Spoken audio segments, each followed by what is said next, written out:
Hey crypto fam! Have you ever dabbled in Bitcoin, maybe bought a fraction to see what all the fuss is about, but now you want to take it out? Maybe you've been casually stacking sats and now want to treat yourself to a coffee with your crypto? Well, if you're using Gemini, you might run into a bit of a roadblock. See, Bitcoin is divisible into tiny units called satoshis, sats for short. There are 100 million sats in one whole Bitcoin.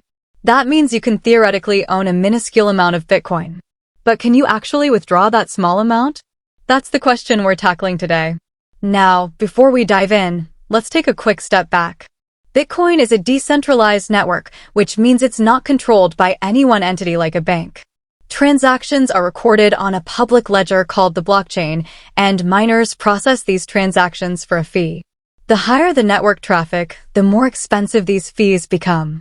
So, why is this relevant to our minimum withdrawal question?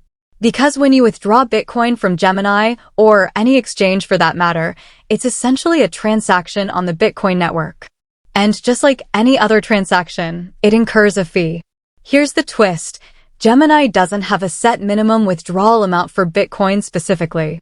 They let the Bitcoin network dictate the minimum. This minimum is determined by the smallest unit of Bitcoin that can be sent, which is currently 0.000000001 BTC, often written as 10 to the power of negative 8 BTC. So, technically, you could try to withdraw that amount.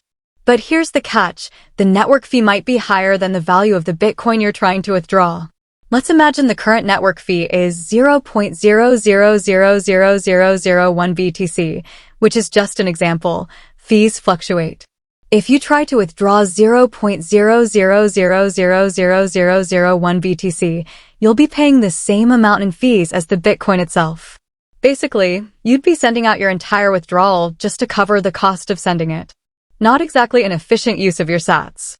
So, while there's no technical minimum from Gemini, the reality of network fees creates a de facto minimum withdrawal amount. The best way to approach this is to check the current network fees before you initiate a withdrawal. There are several resources online that track Bitcoin network fees, so you can make an informed decision about whether it's worthwhile to withdraw a small amount. Here's another factor to consider. Gemini charges a dynamic withdrawal fee on top of the network fee. This fee is meant to cover the cost Gemini incurs for processing your withdrawal. While it's not a huge amount, it's another factor to keep in mind when calculating if a small withdrawal makes financial sense. Now, what if you have a small amount of Bitcoin you definitely want to withdraw? There are a couple of options. Wait it out. Network fees can fluctuate significantly. If you can wait, the fees might come down to a point where it becomes feasible to withdraw your small amount. Consolidate. If you have other crypto holdings on Gemini, you could consider converting your Bitcoin to another cryptocurrency with lower withdrawal fees. Just be sure to factor in any conversion fees when making this decision. Pool your sats. If you know other friends or family who use Gemini and have small Bitcoin holdings, you could all combine your sats and make a larger withdrawal together. This way, the network fee is spread out amongst everyone, making it more cost-effective. Ultimately, the decision of whether or not to withdraw a small amount of Bitcoin from Gemini depends on your individual circumstances. Weigh the current network fees, Gemini's withdrawal fee, and the value of the Bitcoin you want to withdraw. If waiting or finding another solution isn't an option, you can still make the withdrawal. Just be aware that the network fee might eat into your profits.